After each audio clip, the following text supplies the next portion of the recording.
Confidence, we talk about it as if it's a magical quality, something people are either born with or forever chasing. You hear phrases like he's just naturally confident, or she was always like that, as though confidence is a gift handed out at birth to the lucky few.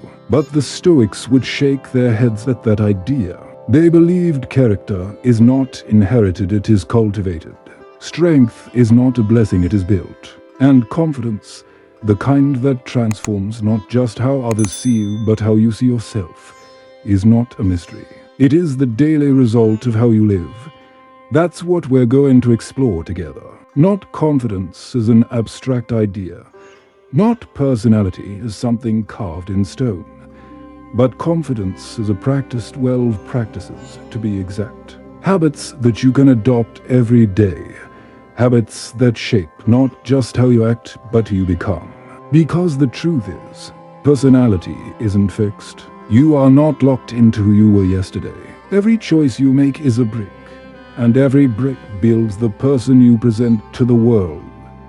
The Stoics lived with this awareness. Marcus Aurelius, one of the most powerful men to walk the earth, began each morning reminding himself of the people he would meet, of the challenges waiting for him, of the fact that dignity and composure must be chosen again each day. Epictetus, who began life in chains, never surrendered his inner freedom because he knew no one could steal the habits of the mind he had built for himself. Seneca, writing letters to his friend Lucilius, urged him not to waste time, because each day's action shaped the man he would become. Now, look at our own world. We live in an age of constant comparison. Social media whispers, look at them, look at their confidence, their charisma, their success, and it's easy to feel like you're behind.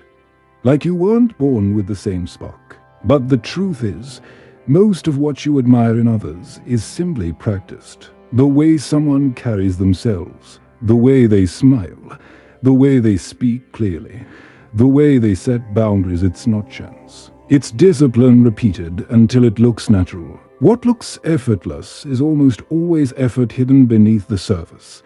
And here is the liberating truth.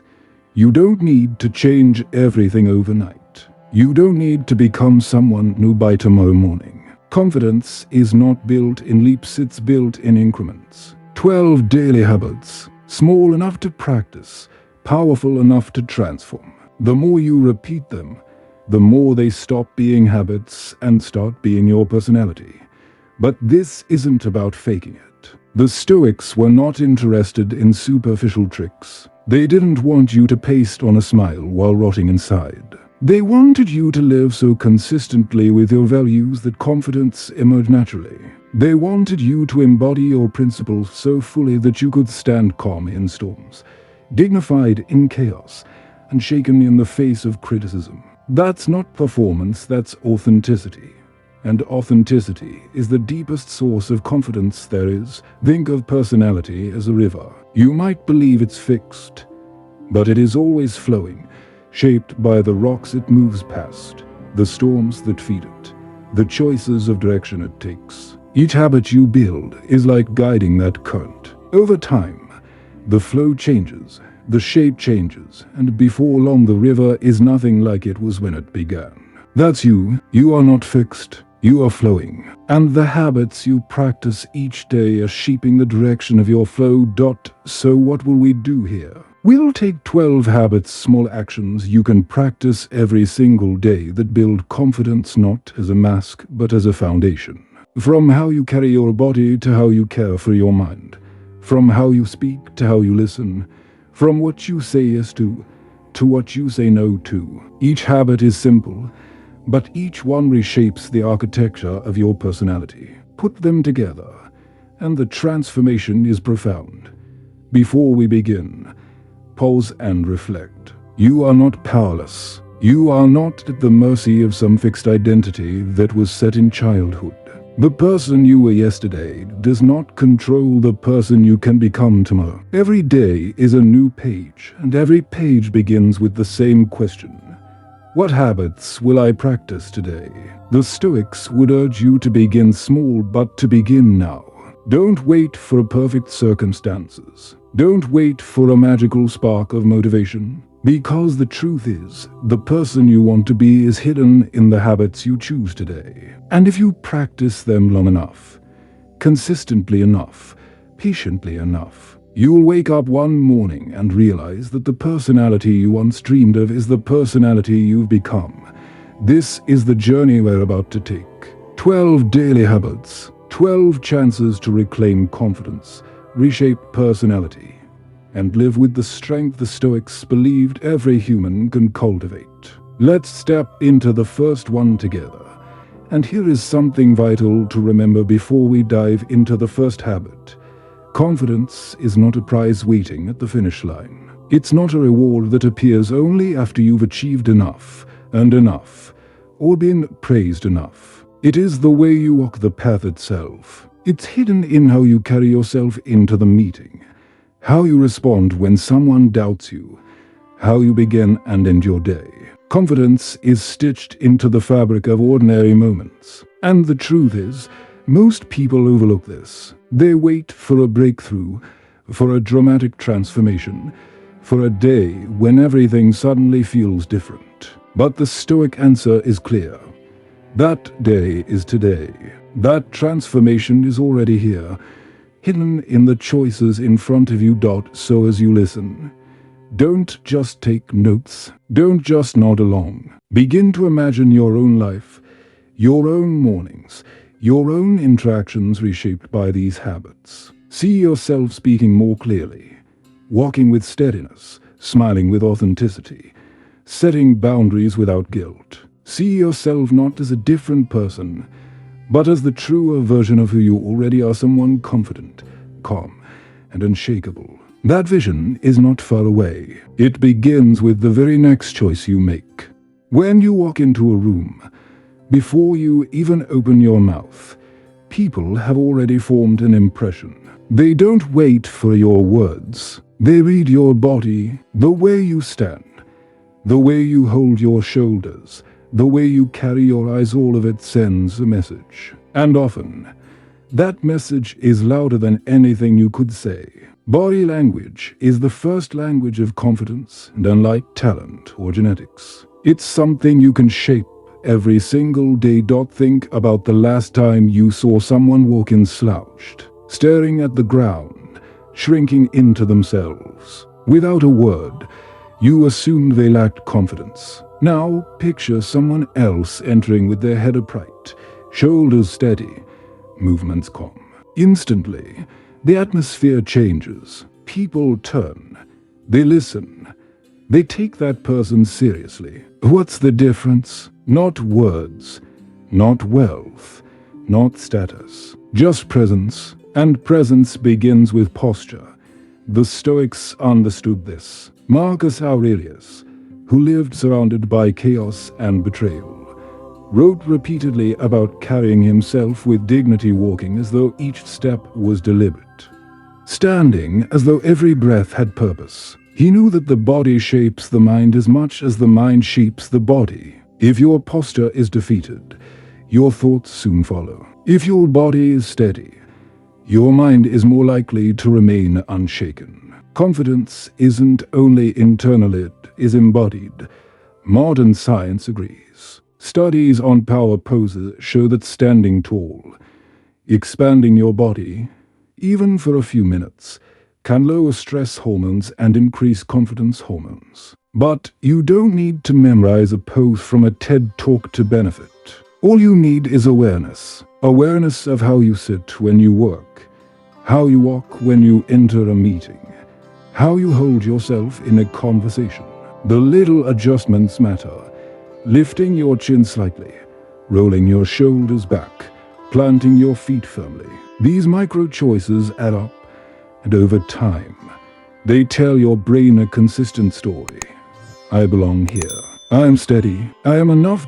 And here's the paradox: people will sense it long before you feel it. At first, improving body language feels unnatural. You catch yourself correcting your posture again and again. But those around you don't see the struggle. They only see the steadiness. You're sending signals you don't even realize. Calm movements make others feel calm around you. Grounded posture makes others see you as grounded. The confidence you're still practicing is already reflected back to you. This is why the habit of observing your body language is so powerful. It's not about faking confidence, it's about teaching your body to cooperate with your mind. Too often, our bodies betray us. We say we're confident, but our eyes dart nervously.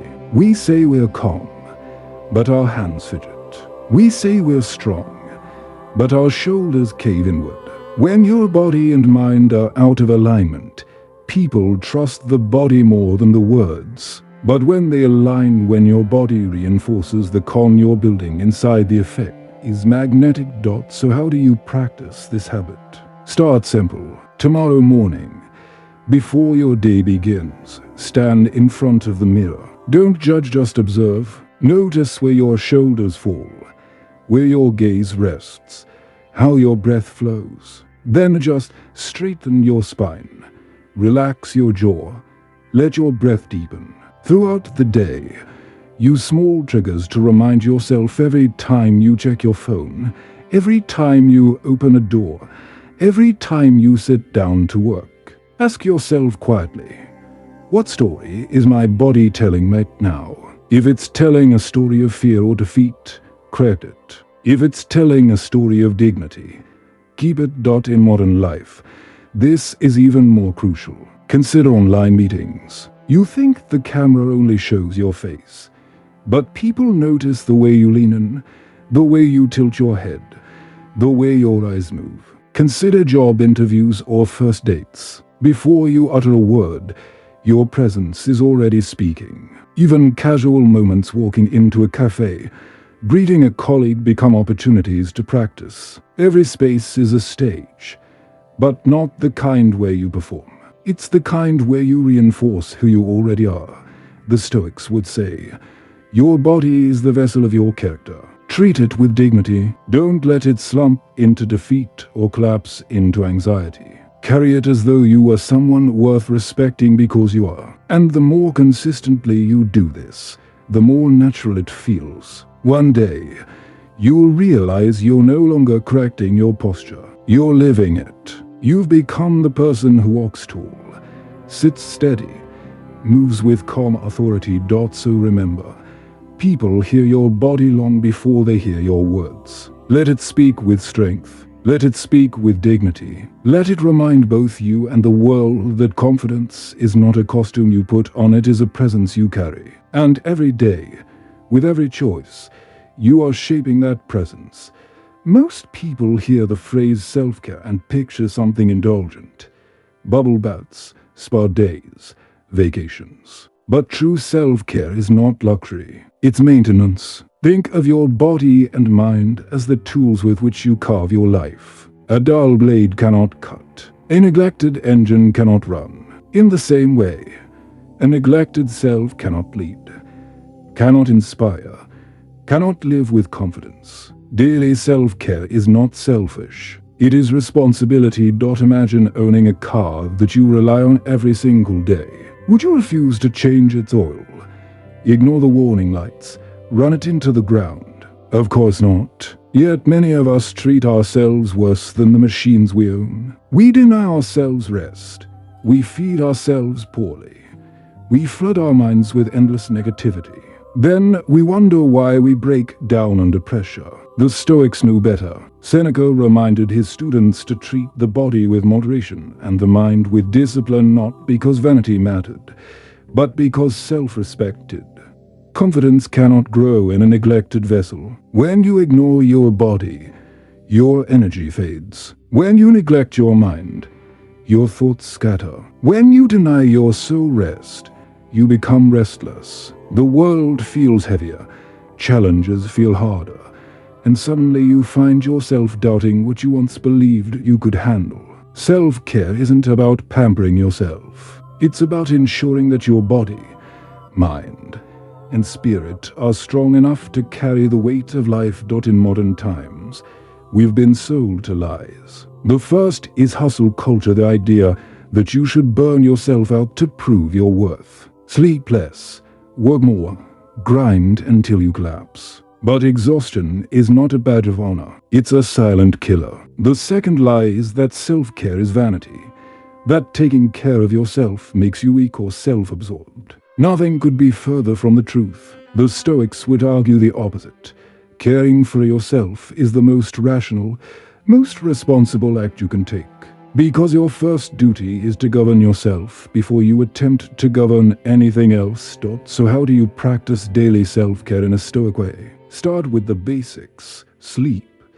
Not endless hours of laziness, but enough to restore. Seneca warned against indulgence, but he also warned against neglect. Then food, eat with purpose, not just pleasure. Epictetus taught moderation, not too much, not too little, enough to sustain strength. Exercise, move your body daily. Marcus Aurelius wrote of keeping the body strong, because a weak body distracts the mind. And finally, mental hygiene, be mindful of what you consume, not just through your mouth, but through your eyes and ears. Every scroll, every headline, every conversation feeds your mind. Choose wisely. Self-care also extends into the emotional realm. When you practice stillness through journaling, meditation, or simple reflection, you are cleaning your inner space. Without this, clutter builds. Resentments pile up. Anxieties multiply. Distractions take over. But with daily reflection, you regain clarity. Marcus Aurelius wrote to himself every night, not to impress others, but to clear his mind, to strengthen his character, to remind himself of the person he intended to be. That, too, was self-care. Picture two versions of yourself. One wakes after 3 hours of restless sleep, gulps down junk food, races into the day filled with noise. The other wakes rested, nourished, centered. Which one will walk into a room with confidence? Which one will meet challenges with steadiness? The answer is obvious. Confidence is not built in the moment of challenge. It's built in the daily rituals that prepare you for it. Here's the key. Make self-care non-negotiable. Treat it not as an occasional treat, but as a daily duty. A soldier polishes his armor not because he expects battle every morning, but because he knows battle will come. You care for yourself the same way, not because every day is a crisis, but because crisis always arrives eventually. And when it does, you will be ready. So tomorrow morning, ask yourself, what is one act of care I can give myself today? It doesn't need to be dramatic. It might be 10 minutes of silence before you touch your phone. It might be a short walk in the sun. It might be writing down a thought you need to release. Small actions compound. Each one is a message you send to yourself. I matter. My well-being is important. I'm worth the effort. And confidence, at its root, is believing those words. The Stoics didn't chase comfort. They embraced simplicity. They practiced moderation. But they also understood the necessity of caring for the vessel through which life is lived. You cannot stand tall if your foundation is crumbling. Daily self-care is how you reinforce that foundation. It is how you ensure that when the world grows loud, you remain steady, because you've already done the work of strengthening yourself. So remember, self-care is not selfish. It is self-respect, and every day you practice it, you grow a little more confident, a little more unshakable, a little more ready to face the world with calm authority. A smile is one of the most underestimated forms of power. Most people think of it as decoration, something polite, something you paste on in photographs. But a genuine smile, one that rises not from fear or performance, but from steadiness inside, can transform the atmosphere of an entire room. It doesn't just affect how others see you, it changes how you feel about yourself. And that is why it is one of the simplest yet most powerful daily habits to cultivate for confidence. Science confirms what the Stoics intuited centuries ago. The body and the mind are linked. When you smile genuinely, your brain releases chemicals, dopamine, serotonin, that reinforce calm and positivity. The mind influences the body, but the body also influences the mind. Marcus Aurelius reminded himself that the soul becomes dyed with the color of its thoughts. A genuine smile is like choosing the right dye. It tints not only your inner world, but also the way people perceive you. But here's the key word: genuine. A forced smile convinces no one. People can sense pretense. They feel when you are masking anxiety or pushing cheerfulness you don't believe. The Stoics would never encourage fakery. They would say, cultivate the kind of inner calm that allows a natural smile to emerge. The smile is not the performance, it is the symptom of alignment. When your mind is steady, when your heart is not chasing or hiding, a smile comes effortlessly. And that smile radiates authenticity. Think of a time when you encountered someone who smiled at you not because they had to, but because they were present, grounded, at ease. Maybe it was a stranger holding a door, a colleague greeting you in the morning, or a friend who simply sat with you in silence. That smile lingered. You remembered it because it carried weight. It didn't demand anything. It offered calm, and confidence often feels exactly like that, not loud, not boastful, but quietly reassuring. Practicing a genuine smile does not mean pretending to be happy all the time. The Stoics never denied life's difficulties. What it means is choosing how you carry yourself even in the midst of those difficulties. Seneca said, "A well-ordered mind is a perpetual feast." That doesn't mean constant laughter. It means a spirit that is not easily shaken. When you practice steadiness, a calm smile often follows, even when challenges remain. And that smile reassures not only others, but yourself. I am not broken by this. So how do you build this habit? Begin by noticing. Pay attention to the moments your smile rises naturally: when you feel gratitude, when you see beauty, when you experience connection. Hold on to those sensations and practice summoning them in small ways. In the morning, take a breath and think of one thing you are grateful for. Then let the smile come. In a difficult conversation, instead of tightening your jaw, soften it and let your eyes carry calm. Even if no smile appears, the practice of softening creates presence. Here's a simple exercise. Stand in front of the mirror for 1 minute each day. Instead of criticizing yourself, look into your eyes and recall something that grounds you: a moment of strength, a lesson learned, a person who supports you. Let the memory shift your expression. Notice how a genuine smile feels different in your face, how it softens without effort. That's the smile you carry into the world. In practical terms, a genuine smile is a social bridge. It makes people more willing to trust you, to listen to you, to approach you. In relationships, it lowers defenses. In leadership, it inspires confidence. In daily interactions at a store, in an elevator, on a call, it transforms what could have been routine into something human. Confidence is not about intimidating others into respect. It is about making them feel steady in your presence. And nothing does this faster than a smile that is real. The danger, of course, is mistaking the smile for the source. Don't chase the expression itself. Chase the state of mind that creates it. When you practice gratitude, when you care for your body, when you build boundaries, when you honor your own dignity, a genuine smile will follow as naturally as light follows sunrise. That is why this habit cannot be separated from the others. It is part of a greater whole. So tomorrow, when the day begins, pause before diving into noise. Recall something grounding.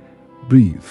Let a quiet smile rise, not because you're forcing cheer, but because you are choosing presence. And carry it into the first interaction you have. Watch how it shifts the energy. Watch how it shifts you. Confidence doesn't always roar. Sometimes it's as simple, as gentle, as steady as a smile that says, I am here, I am calm, I am unshaken. There will be days when a genuine smile feels far away, when the inbox is overflowing, the traffic is brutal, the conversation is tense. That's exactly when this habit matters most. A calm smile in hard moments is not denial, it's direction. In a heated meeting, hold your posture, breathe once through the nose. Let the corners of the mouth soften, not to perform politeness, but to signal to your nervous system that you remain in charge. People read that signal. Voice is lower, shoulders drop, decisions become clearer. In a strained relationship, talk is small. Honest smile after listening paired with steady eye contact communicates, "I'm here to understand," without surrendering your boundaries. The smile doesn't fix everything, but it often resets the room so truth can be spoken. Treat this like strength training. Pick 3 anchors across the day. First step out of bed, first doorway you walk through, first time you sit to work. At each anchor, align the spine, loosen the jaw, inhale slowly, and let a real, quiet smile appear. Not wide, just present. If nothing rises, don't force it. Return to one grateful fact and try again. Over weeks, your face will remember the path faster, and you'll notice something subtle. People greet you differently. Conversations begin warmer. Small frictions dissolve before they ignite. That feedback loop reinforces what the Stoics knew: inner steadiness radiates outward. A genuine smile is the simplest broadcast of that steadiness. Humble, human, and quietly confident. We live in a world that rewards noise. Whoever speaks the loudest, whoever dominates the room, whoever fills the silence is often mistaken for the most confident. But true confidence doesn't rush to speak. It listens. It anchors itself in presence. And when you learn to listen more than you speak, you begin to understand a paradox. People will remember you as confident not because you overwhelmed them with words, but because you made them feel heard.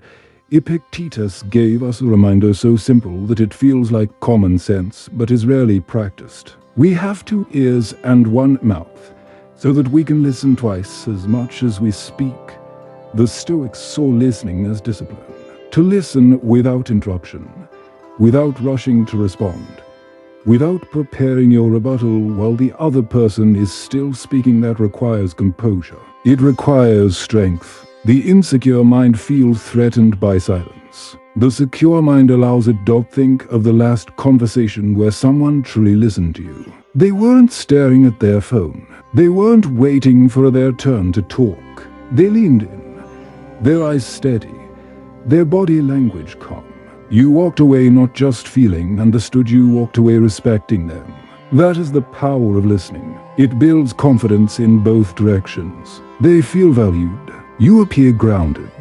The opposite is also true. We've all met the person who dominates every conversation, interrupts constantly, and fills the air with words that prove nothing but their own anxiety. At first, they may seem bold, but over time, people avoid them. Why? Because confidence that is loud without listening quickly reveals itself as insecurity in disguise. In modern contexts, listening is almost a superpower. In meetings, the person who listens first and speaks last often carries the most authority. In relationships, the partner who listens before responding builds trust that words alone could never create. In friendships, listening turns casual encounters into deep bonds. Everywhere you look, listening is the doorway to influence. But here's the challenge. Listening is not passive. It's active. It means asking questions instead of offering quick answers. It means repeating back what you've heard to show you understand. It means resisting the urge to fill silence with filler words. To practice this, try a simple exercise. In your next conversation, count to 3 in your head after the other person finishes speaking before you respond. That pause alone transforms your presence. It communicates patience, steadiness, thoughtfulness. The Stoics would call this practice ruling your tongue. Seneca wrote that speech should be measured, not rushed, and that nothing reveals character faster than how we use our words. A person who cannot restrain their tongue cannot restrain their temper, and a person who cannot restrain their temper cannot govern themselves. Listening is how you practice restraint, and here's where confidence grows. When you listen deeply, you gather more information. You see dynamics others miss. You anticipate needs others ignore. That awareness makes your eventual words sharper, fewer, and more powerful. Instead of scattering sentences like arrows in the dark, you release one arrow straight to the center. People lean in when you finally speak, because they know you have observed, weighed, and chosen your words with care. In today's hyper-connected world, where everyone is posting, tweeting, recording, and broadcasting, silence in conversation feels radical. It surprises people, it disarms them, and the one who listens while others rush to speak ends up with the clearest voice. That is why listening is not just kindness, it is confidence. So tomorrow, practice this habit. In your next meeting, listen without crafting your reply. In your next conversation with a friend, ask one more question instead of telling one more story. In your next argument, hold your tongue until you can respond with clarity instead of emotion. Notice how people shift toward you. Notice how your own inner calm grows. Confidence is not measured by the volume of your words, but by the steadiness of your presence. Listening more than you speak teaches you that presence. It teaches you to be the calm center of every conversation. And when you master it, you no longer need to prove yourself with endless speech. Your silence, your patience, your carefully chosen words, those speak louder than noise ever could. In digital spaces, listening becomes even more intentional. On a video call, latency invites interruptions, and the galley view tempts you to multitask. Choose the opposite. Keep your gaze near the camera so the other person feels your attention resting on them. Let the small nods and brief pauses carry your presence. Mute when you're not speaking, not as a technical trick, but as a discipline that says, "I'm here to hear you." When their voice speeds up, you don't chase it, you slow the room with a measured breath, then invite them to finish. The confidence others feel from you is the confidence you give them to unfold without hurry. There is a quiet craft to responses that follow real listening. You begin with a clarifying line that proves you owe it them. "Here's what I'm hearing." You name the emotion without dramatizing it. You reflect the facts without embellishment, and only then do you add a single, deliberate sentence that moves the conversation forward. Often you end with an open door. Did I miss anything important? Because confidence does not fear being corrected.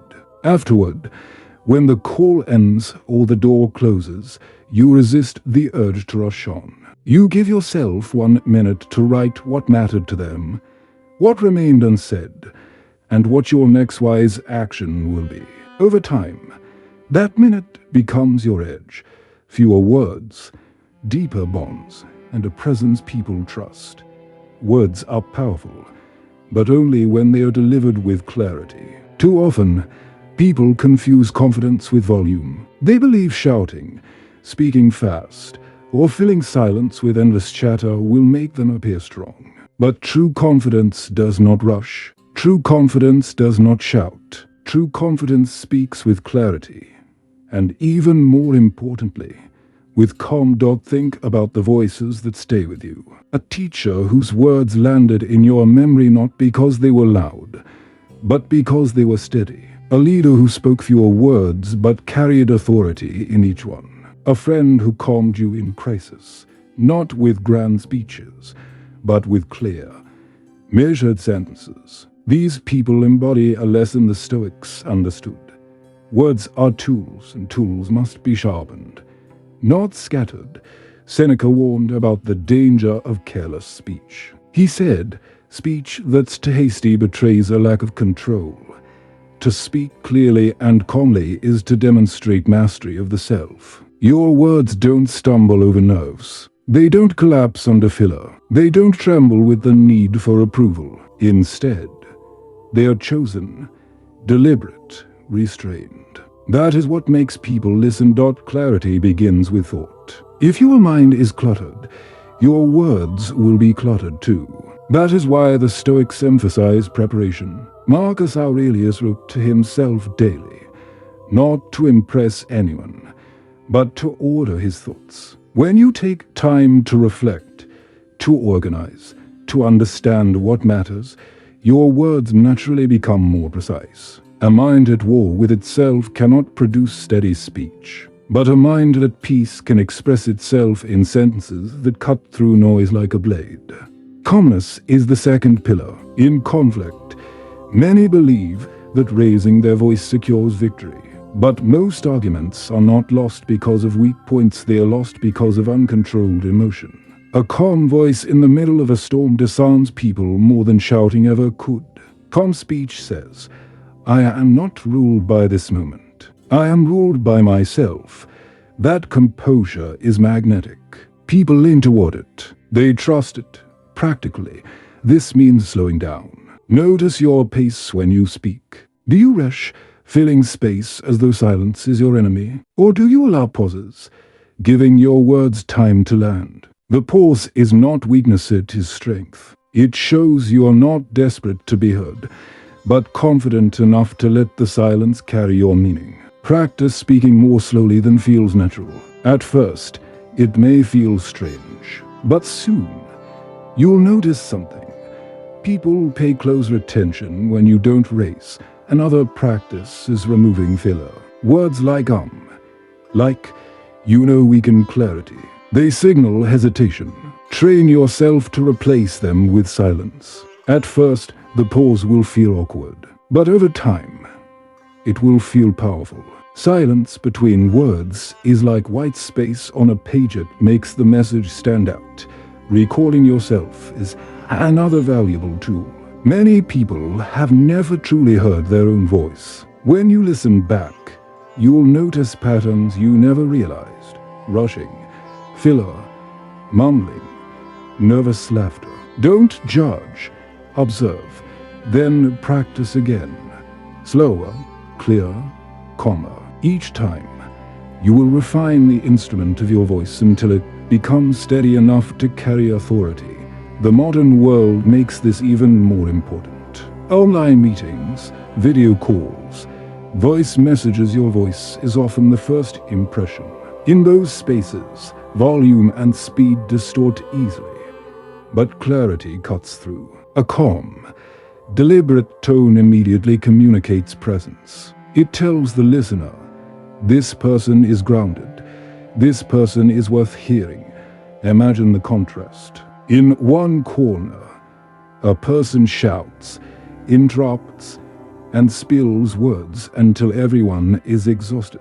In the other, a person waits, breathes, and then speaks one sentence so clear that the room falls silent. Which one carries more confidence? Which one leaves the deeper mark? The answer is obvious. So here's your practice. The next time you're tempted to rush your words, breathe once before speaking. The next time you feel the urge to fill silence, let the pause linger. The next time you're in conflict, lower your tone instead of raising it. Notice how people shift. Notice how much power grows when you conserve your words instead of wasting them. The Stoics believed that speech reveals the soul. To speak clearly and calmly is to show that your soul is not in chaos. It is steady. It is focused. It is disciplined. And that is the essence of confidence, not noise, not bluster, but composure. So remember, speak less, but mean more. Speak slowly, but land strongly. Speak calmly, and you will be heard above the noise. Your mind is your constant companion. You live with it every hour of every day. And yet, for many people, that companion is crueler than any enemy. It whispers, "You're not enough. You'll fail again. They're all better than you." This is negative self-talk, and if you don't confront it, it quietly corrodes your confidence. The Stoics were blunt about this. Epictetus reminded his students that men are disturbed not by things, but by the view which they take of them. Life itself doesn't destroy you. It's the story you tell yourself about life. A failure is not the end, but tell yourself you're worthless because of it, and you collapse. A rejection is not fatal, but tell yourself you'll never be loved, and you wither. The event isn't the problem. The judgment is. Think of how you would treat a friend. If a friend came to you after a mistake, would you say, "You're pathetic. You always fail. You should give up"? Of course not. And yet, this is how many of us speak to ourselves daily. If you wouldn't tolerate a friend speaking to you this way, why tolerate it from your own mind? Negative self-talk has roots. It might come from childhood criticism, from repeated failures, from comparisons to others. The modern world fuels it even further. Scroll through social media, and you're bombarded with highlight reels. Everyone looks more successful, more attractive, more together. Your mind takes the bait and whispers, "Look at them. You will never measure up." But here's the truth. Comparison is distortion.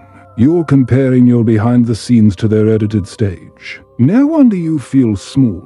The Stoics offered a weapon against this: awareness and reason.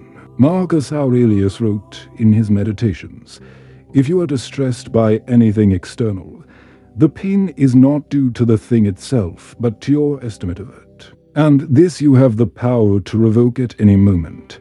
Notice that. You have the power to revoke it. You cannot always control the first thought, "I failed, I'm worthless." But you can challenge it, question it, and replace it. So how do you eliminate negative self-talk? Begin with awareness. Carry a journal. Every time you notice your inner critic shouting, write the words down. Seeing them on paper makes them less powerful. Then challenge them. Ask, "Is this absolutely true? What evidence do I have? Would I say this to someone I respect?" Most of the time, the answer is no. Finally, replace them, not with empty affirmations, but with grounded truths. Instead of "I always fail," say, "I failed this time, but I can learn." Instead of "I am not enough," say, "I'm growing. Growth takes time." This practice is not quick. Your inner critic has rehearsed its lines for years, but with daily discipline, your inner voice can change. And when it changes, your personality transforms. Confidence is not about silencing every doubt forever. It's about refusing to let those doubts dictate your actions. Consider athletes. Before a game, their minds are flooded with pressure, but the most successful ones train their inner voice. They speak to themselves with clarity. "I've prepared. I've done the work. I'm ready." That's not arrogance. That's training. And you can train your mind the same way. In practical terms, try this tomorrow. When you catch yourself thinking, "I can't handle this," pause, breathe, add one word, "yet." Suddenly the statement shifts. "I can't handle this yet." That small addition reframes limitation into potential. Over time, these reframings stack up, and your inner voice becomes less of a critic and more of a coach. The Stoics practiced this daily. They didn't wait for a crisis. They prepared their minds each morning, reminding themselves of what was in their control and what was not. Negative self-talk thrives when you forget your control. But when you bring yourself back, "This I can choose, this I can ignore," the critic loses power. Here's another exercise. Each night, write down 3 wins from the day. They don't have to be dramatic. Maybe you resisted an impulse. Maybe you had a tough conversation calmly. Maybe you corrected your posture. Each entry trains your mind to notice progress instead of only flaws. Over time, your inner voice learns to celebrate, not sabotage. And remember, eliminating negative self-talk doesn't mean silencing all self-criticism. The Stoics valued honest self-examination. But there's a difference between critique and cruelty. Critique says, "You stumbled. Here's how to improve." Cruelty says, "You stumbled. Therefore you're worthless." One builds, the other destroys. Confidence grows when critique sharpens you, not when cruelty crushes you. So carry this with you. Your inner voice is the most powerful conversation you'll ever have. Train it as you would train a muscle. Shape it as you would shape your body. Because when your inner voice becomes calm, reasonable, encouraging, your outer presence changes too. You walk taller. You act steadier. You speak more clearly, not because the world is easier, but because you're no longer tearing yourself down from within. The Stoics built empires of the mind. They knew that the real battle is always internal. Win that battle, and the outside world loses its power to diminish you. That is why eliminating negative self-talk is not just a habit, it's a revolution.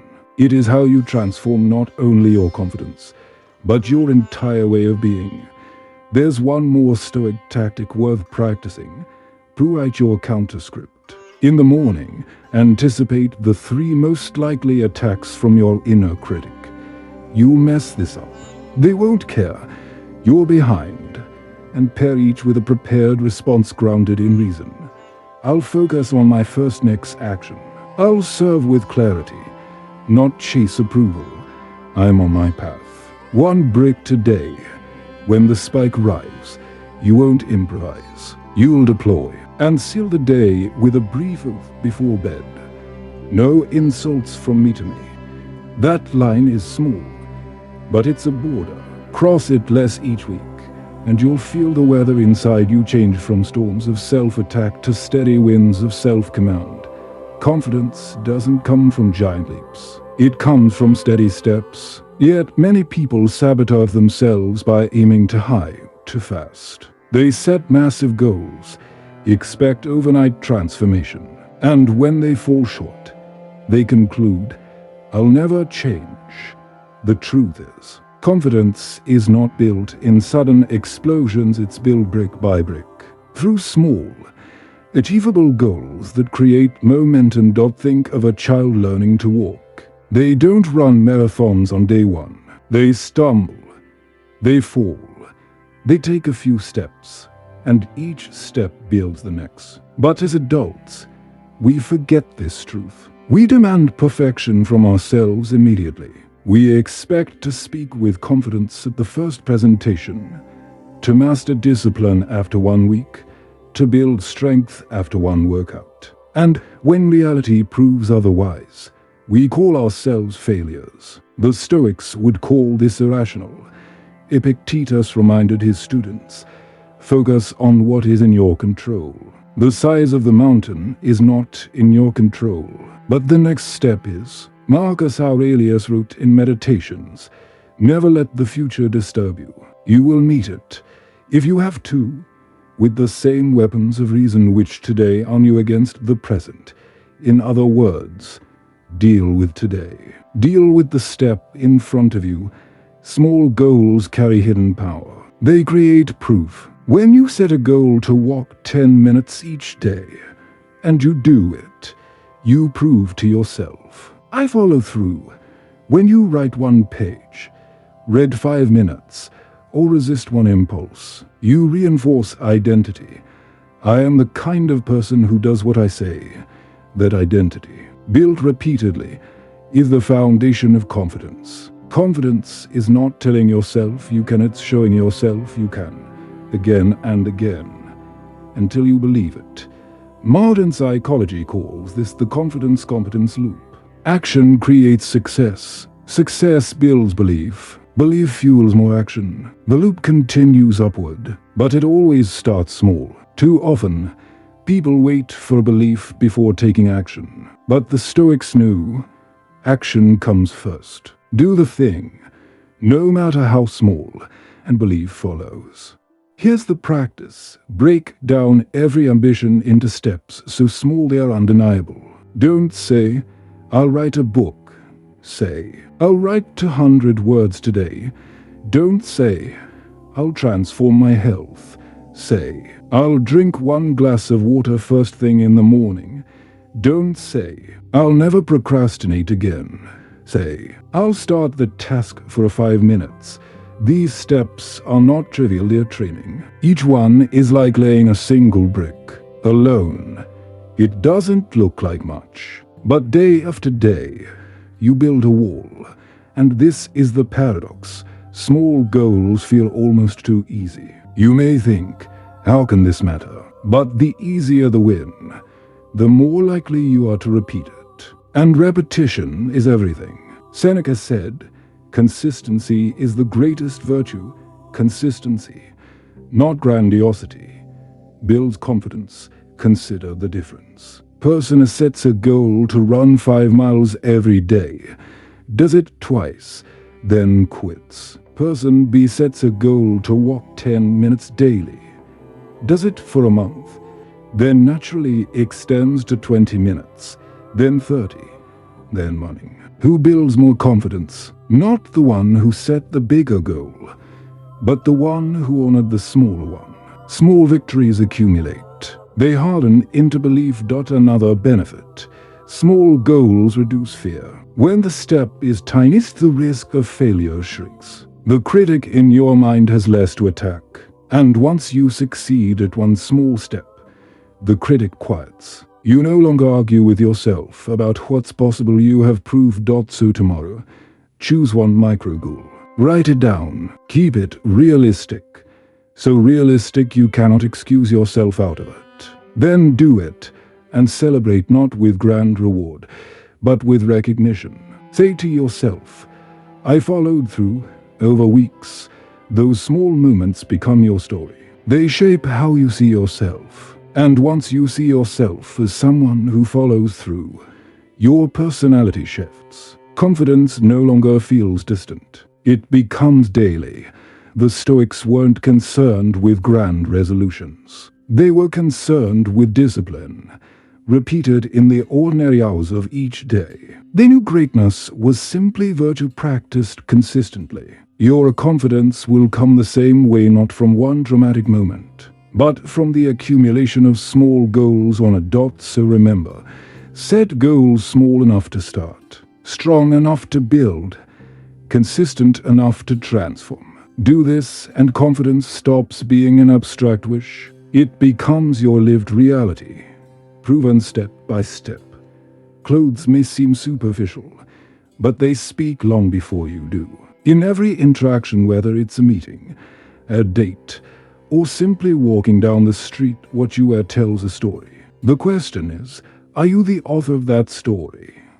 Or have you left it to chance? Dressing with purpose is not vanity. It is intention. It is self-respect expressed through appearance.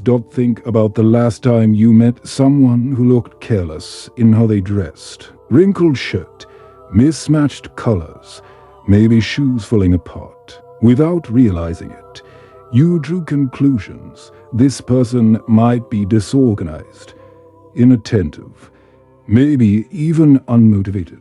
Now think about the opposite, a person whose clothes fit, who looks clean, who carries themselves with dignity. Instantly, they seem more competent, more reliable, more confident. Same human being, different story told. That story shapes how others treat them, and more importantly, how they treat themselves. The Stoics did not advocate luxury or obsession with fashion. They valued simplicity and moderation. Seneca warned against extravagance, but also warned against negligence. To him, neglecting your appearance was not humility, it was disrespect to yourself and to those around you. Marcus Aurelius, an emperor who could have worn anything, often chose simple garments. But they were clean, intentional, dignified. The lesson, dress not to impress, but to align your outer presence with your inner values. Clothing also affects psychology. Studies show that what you wear influences how you think and feel. A suit can make you feel more authoritative. Gym clothes can make you more motivated to move. Even wearing a favorite shirt can lift your mood. This phenomenon, called enclothed cognition, proves what the Stoics already practiced. External order supports internal order. When you dress with purpose, you remind yourself of who you intend to be today. Dressing with purpose doesn't mean chasing trends or spending excessively. It means asking, does what I'm wearing reflect the respect I have for myself and the intention I bring into this day? That can mean as little as choosing clean, well-fitting clothes, making sure your shoes are cared for, or selecting colors that give you energy instead of draining it.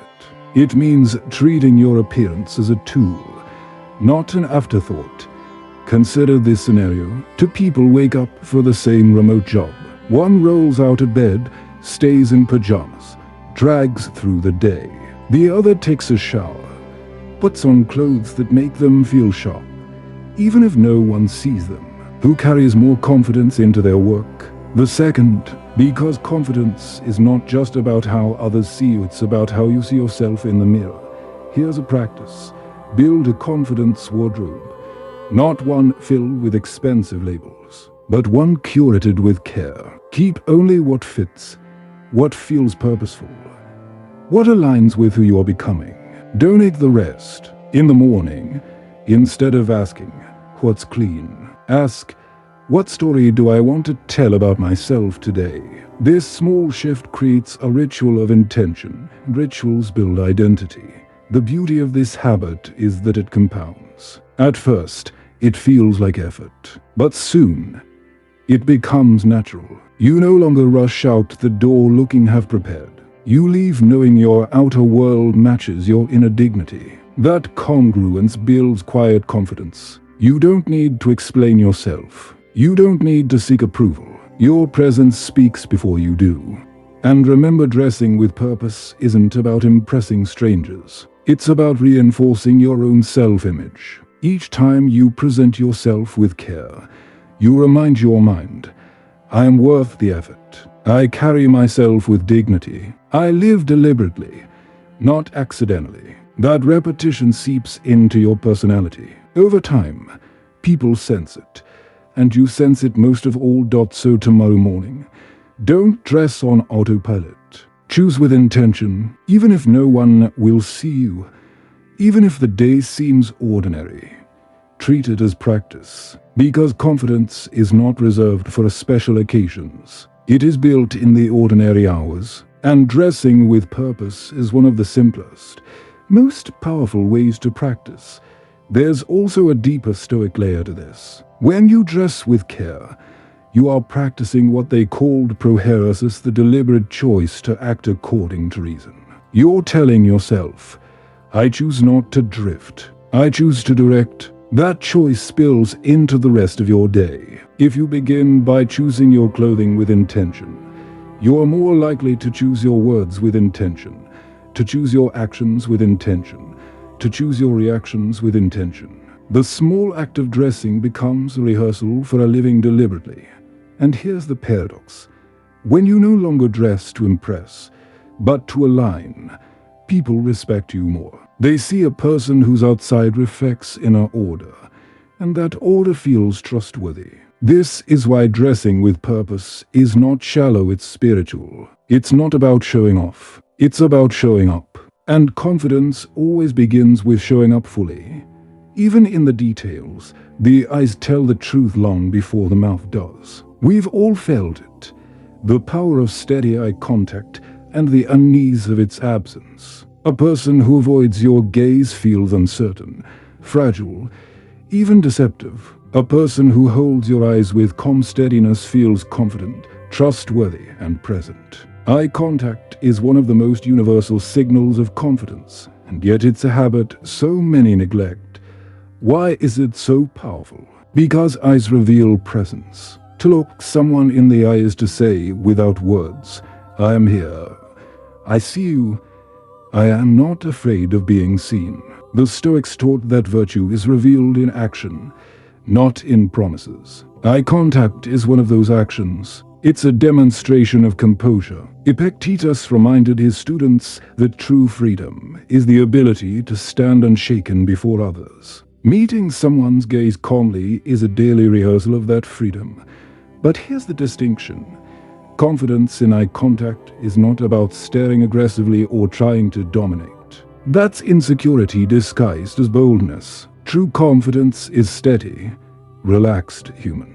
It's a balance, enough contact to show presence, enough softness to show respect. Seneca urged moderation in all things, and the same applies here. Too little eye contact, and you seem evasive. Too much and you seem threatening. The Stoic answer is the middle path.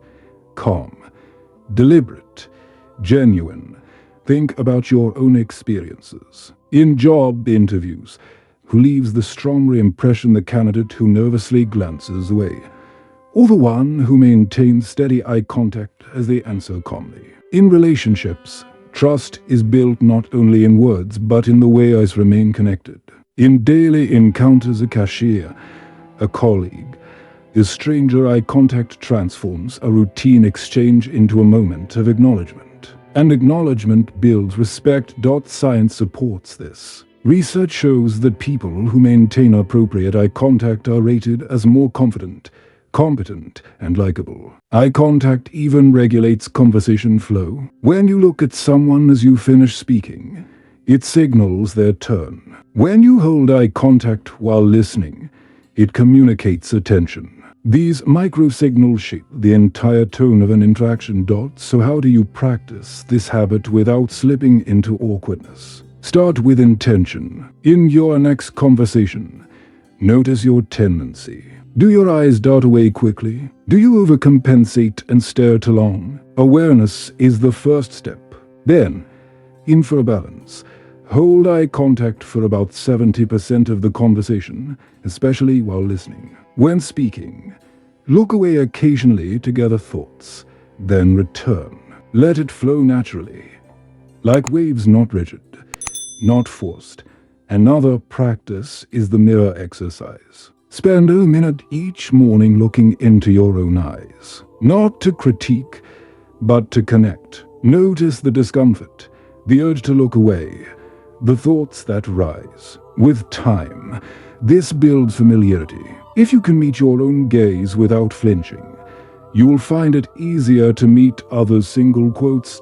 Cultural nuance matters too. In some cultures, long eye contact can feel disrespectful. In others, it's expected. The key is reading the person in front of you and adjusting while keeping your presence intact. Stoicism isn't about rigid rules, it's about wisdom in context. But the deeper point is this: when you practice steady eye contact, you are really practicing steadiness of soul. You are saying, I will not shrink, I will not hide, I will not collapse under the weight of another's gaze. That is why it builds confidence, not because it tricks others, but because it trains you to remain visible, unashamed, authentic. So tomorrow, try this in your next 3 conversations. Focus less on what to say and more on how you look at the other person. Notice how the quality of your gaze changes the quality of the exchange. Watch how people soften, how they listen, how they mirror you. Over time, these moments add up. Eye contact becomes less about technique and more about truth, the truth that you are present, you are confident, and you are not afraid to be seen. There are simple drills that make this habit feel natural instead of staged. Try the soft triangle. When you're speaking, let your gaze move slowly between the person's right eye, left eye, and mouth, never frozen, always gentle. Or use the 3-3-3 rhythm. Hold contact for 3 seconds while listening. Glance away to gather a thought for 3 seconds. Return for 3 seconds to land your point. In settings where direct gaze feels intense, first meetings, cross-cultural contexts, aim your focus at the bridge of the nose or the eyebrow line. The other person experiences presence without feeling scrutinized. On video calls, look into the camera for key sentences so the listener feels eye contact. Then drop your gaze to the screen to read cues. In public speaking, connect with one person for a full sentence, then glide to another, threading islands of real connection across the room. If anxiety rises, pair eye contact with a stoic breath. Inhale slowly through the nose, extend the exhale, and silently say, I can remain. That's not bravado, it's calm direction. Remember, eye contact is not a contest to win, but a kindness to offer, an assurance that you are here, attentive and unafraid to be seen. Over weeks, your gaze will stop asking for permission and start offering steadiness, Confidence is contagious. Just as fear spreads quickly in a crowd, so does courage. And one of the most overlooked habits for building your own confidence is choosing carefully who you allow into your inner circle. Surround yourself with confident people, and you will absorb their steadiness. Surround yourself with insecure, negative voices, and you will inherit their doubt. The Stoics understood this principle well. Seneca wrote to his friend Lucilius, "Associate with those who will make a better man of you. Welcome those whom you yourself can improve." Our character is not only shaped by our choices, but by the people who stand closest to us. The wrong company corrodes you silently. The right company strengthens you daily. Think about the last time you spent an evening with someone who constantly complained, compared, and criticized. You probably walked away drained, maybe even doubting yourself. Now recall a moment with someone steady, someone who carried themselves with quiet confidence. You likely felt lighter, more capable, maybe even inspired. The difference was not in you, it was in the environment. Like a plant that bends toward the sun, you grow in the direction of the energy around you. Modern psychology confirms what Seneca intuited. Studies show that emotions, habits, even levels of confidence spread socially. If your friends exercise, you are more likely to exercise. If your colleagues doubt themselves constantly, you begin to second-guess too. This is not weakness, it is human nature. We mirror the tribe we choose. The question is, which tribe are you mirroring? Confidence is not arrogance. It's not about surrounding yourself with loud voices or boastful personalities. Real confidence is calm, steady, disciplined. The people you want around you are those who live their values, who don't collapse under pressure, who treat others with respect while holding themselves with dignity. These are the people who remind you of what's possible. Practically, this means auditing your environment. Look at your closest 5 relationships. Do they inspire steadiness, or do they fuel chaos? Do they build you up, or do they drag you into gossip, complaint, distraction? If the answer is the latter, the Stoics would urge you not to hate them, but to create distance. Marcus Aurelius wrote, "The soul becomes dyed with the color of its thoughts." Your thoughts are dyed daily by those you allow to influence you. So how do you begin surrounding yourself with confident people if your current circle doesn't reflect that? Start by seeking communities aligned with growth, study groups, professional networks, fitness groups, book clubs focused on wisdom. In the digital age, this might mean following voices that challenge you to rise, not those that bait you into endless outrage. It means curating your inputs, because even what you consume online becomes part of your circle. And here's another layer. Become the kind of person confident people want to be around. Confidence attracts confidence. If you practice steadiness, if you live with intention, if you respect yourself and others, you'll find yourself invited into stronger circles. Seneca's advice cuts both ways. You want to be improved by others, but you must also offer improvement in return. This habit requires courage. It may mean stepping away from friendships that no longer serve your growth. It may mean saying no to environments where gossip is the currency. It may mean enduring the discomfort of building new connections. But confidence is forged in discomfort. Choosing your circle deliberately is one of the most radical forms of self-respect. Tomorrow, take one step. Identify one person in your life who embodies quiet confidence, who steadies you rather than drains you. Reach out, spend more time with them. Notice how their presence influences your own. At the same time, identify one influence online or offline that consistently erodes your confidence. Reduce its presence. Every adjustment, however small, is a shift in your environment, and environment shapes destiny. The Stoics taught that while we cannot control the world, we can control our associations. And when you choose to surround yourself with confident people, you choose to live daily inside an atmosphere of strength. That atmosphere seeps into you. It becomes part of you, and over time, you realize you have become not just someone who seeks confident company, but someone who offers it. So remember, confidence is not built in isolation. It is built in circles. Choose your circle wisely, because your personality, your habits, and your future are being shaped every day by the company you keep. One of the hardest words to say with confidence is also the shortest. No. Many of us spend our lives trapped by the inability to refuse. We say yes to commitments we don't want, favors that drain us, invitations that derail us. Not because we truly want to, but because we fear disappointment, conflict, or rejection. And every unwanted yes is a small betrayal of the self. Confidence cannot grow where self-betrayal lives. The Stoics were clear on this. Epictetus said, "If you wish to be good, first believe that you are bad."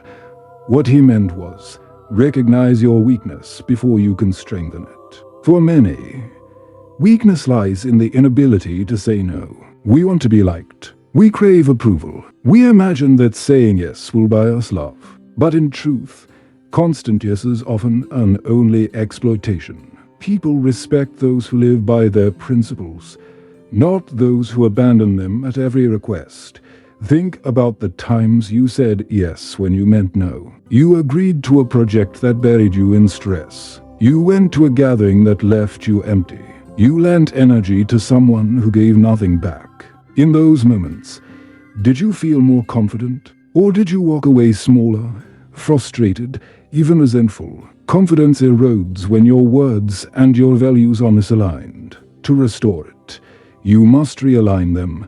Saying no does not mean cruelty. The Stoics valued duty, kindness, and community, but they also valued clarity of self. Seneca warned against scattering your energy everywhere. He said, "It is not that we have a short time to live, but that we waste much of it.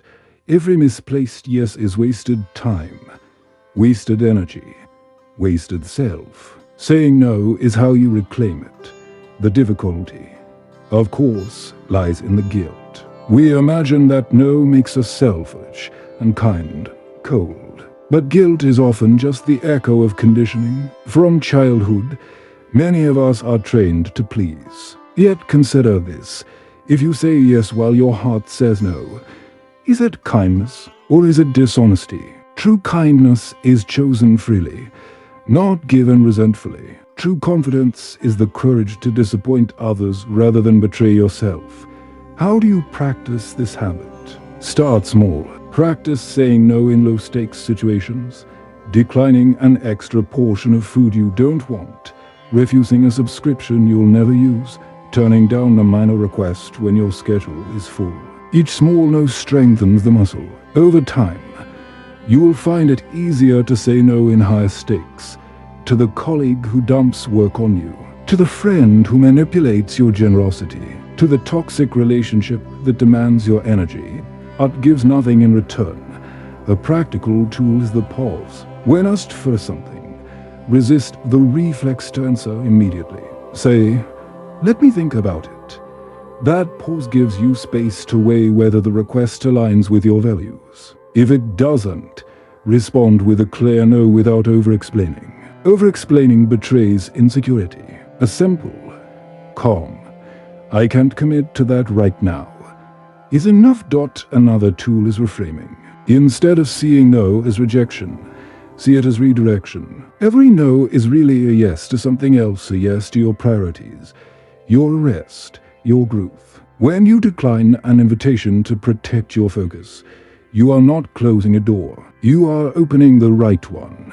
The modern world makes this harder. Notifications, invitations, endless opportunities all demand your yes. If you don't guard your boundaries, you'll find your calendar filled with other people's agendas while your own life drifts. Marcus Aurelius reminded himself daily that his time was limited and precious. Saying no is how you protect that time.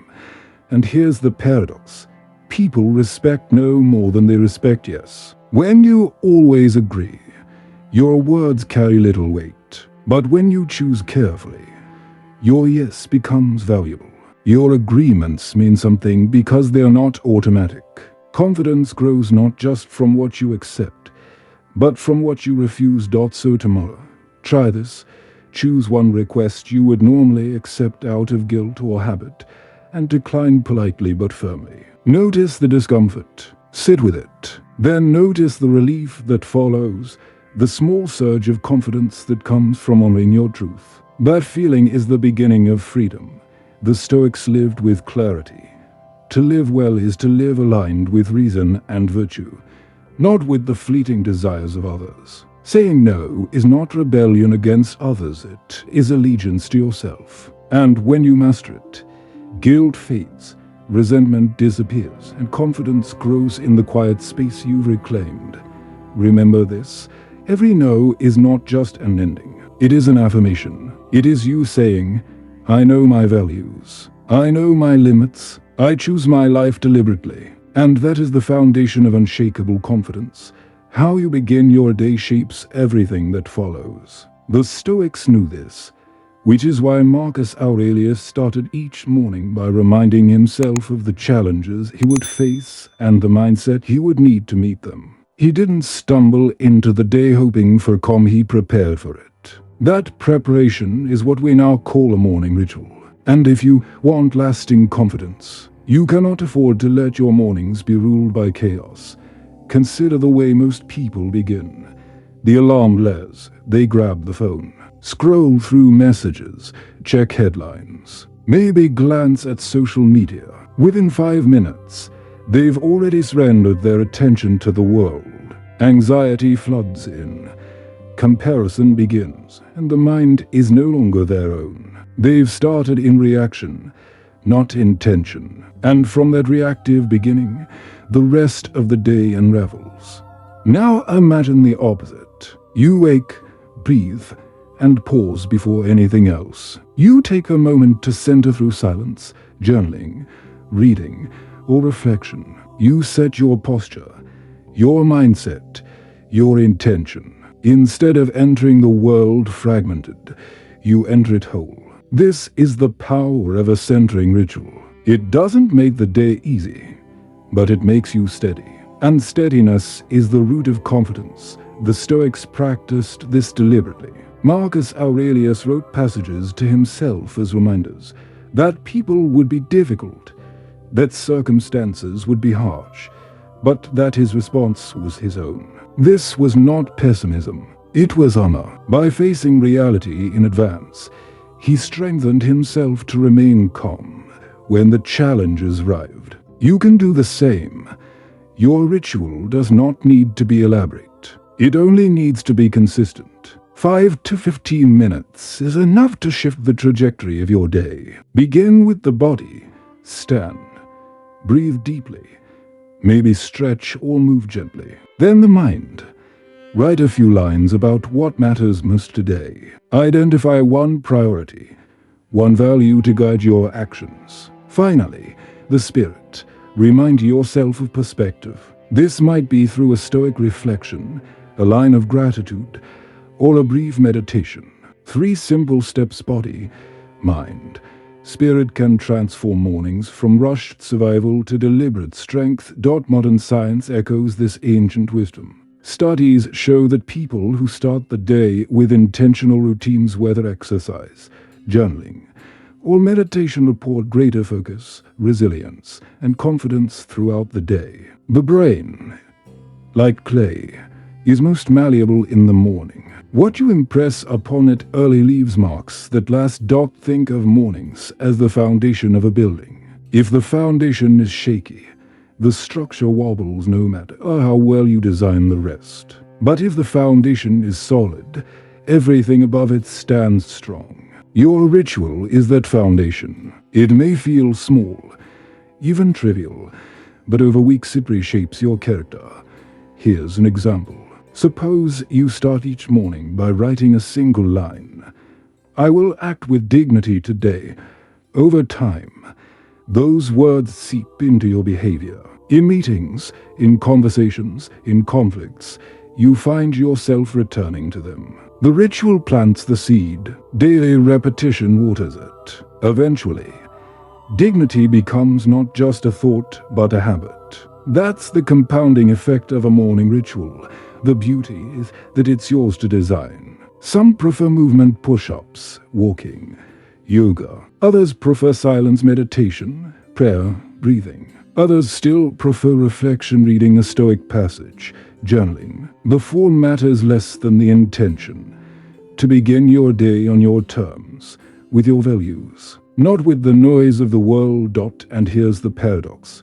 The more consistently you practice, the less dramatic it feels. At first, a morning ritual feels powerful, even novel. But with time, it becomes ordinary, and that's when it becomes truly transformative. Confidence is not built on one extraordinary morning. It is built on hundreds of ordinary mornings where you choose discipline over distraction. So tomorrow, resist the reflex to grab your phone. Instead, sit up, breathe, and ask, what kind of person will I be today? Then choose one small action to anchor it. Write, stretch, reflect, move, whatever aligns with you. Let that be the first note of your day, and watch how it tunes everything that follows. The Stoics would remind us that life is not lived in years, but in days, and each day begins at dawn. If you win the morning, you often win the day. And if you win enough days, you win the life you're seeking, one of confidence, strength, and unshakable presence. So build your ritual. Protect it. Treat it as sacred, because in those first quiet minutes, you are not just preparing for the day. You are preparing yourself. And that preparation, repeated again and again, is how you transform not just your mornings, but your entire personality. We've walked together through 12 habits, and if you've stayed with me until now, it means something in you is ready not just to listen, but to live differently. Because these are not tricks, they are not surface-level hacks. They are practices rooted in the wisdom of the Stoics, shaped for the modern world, and sharpened for one purpose: to build unshakable confidence and transform your personality. So let's step back and look at the map we've drawn. We began with the body, how you carry yourself, how you care for yourself, how you let your smile radiate calm. We moved to communication, listening more than you speak, speaking with clarity, silencing the inner critic.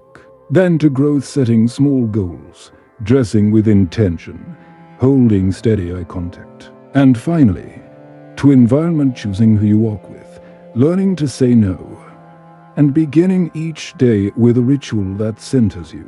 12 habits, 12 bricks, 12 choices you can make each day to build the person you want to be. Notice the pattern. None of these habits require luck, privilege, or talent. They don't depend on external approval. They don't require someone else's permission. They are within your control. Epictetus would remind us, some things are up to us and some are not. Confidence is up to you. Personality is up to you. It is shaped slowly and daily by what you practice. Think of these habits like weights in a gym. The first time you lift, the bar feels heavy. Correcting your posture feels strange. Saying no feels uncomfortable. Pausing before you speak feels unnatural. But over time, repetition builds strength. And just like the body grows stronger under pressure, your mind and character grow stronger through daily discipline. And here's the deeper truth.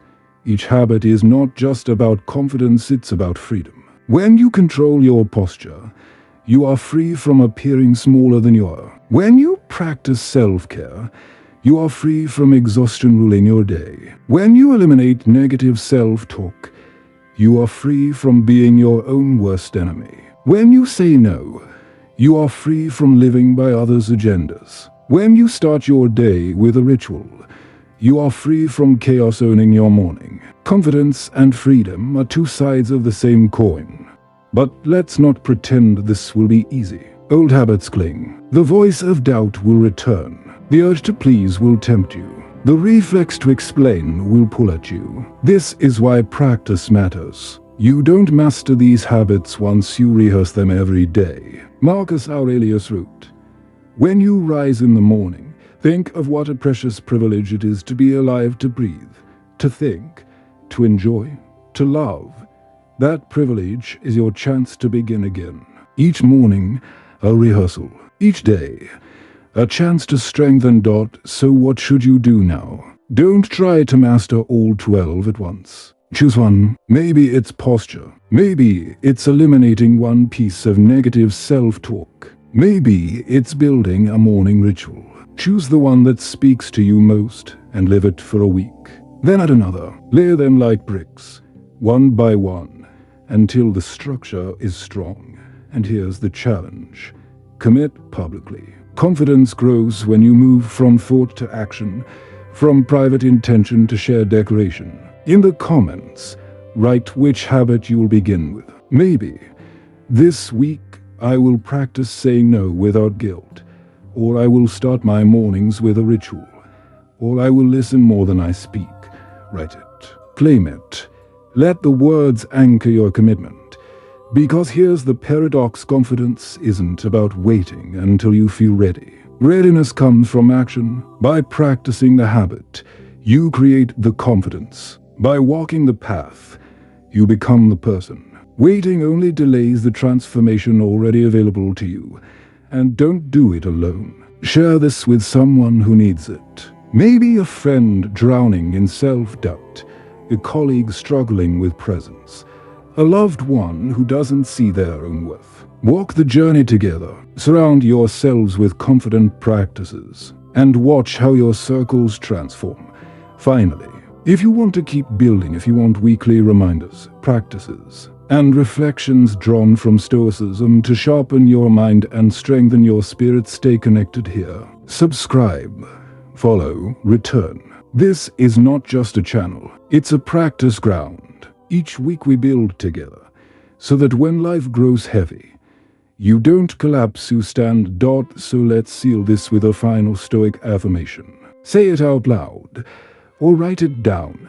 My confidence is built daily. My habits shape my character. I choose strength today. That is your compass. That is your ritual. That is your path forward. 12 habits, one life. And it begins now with the choice you make in this moment.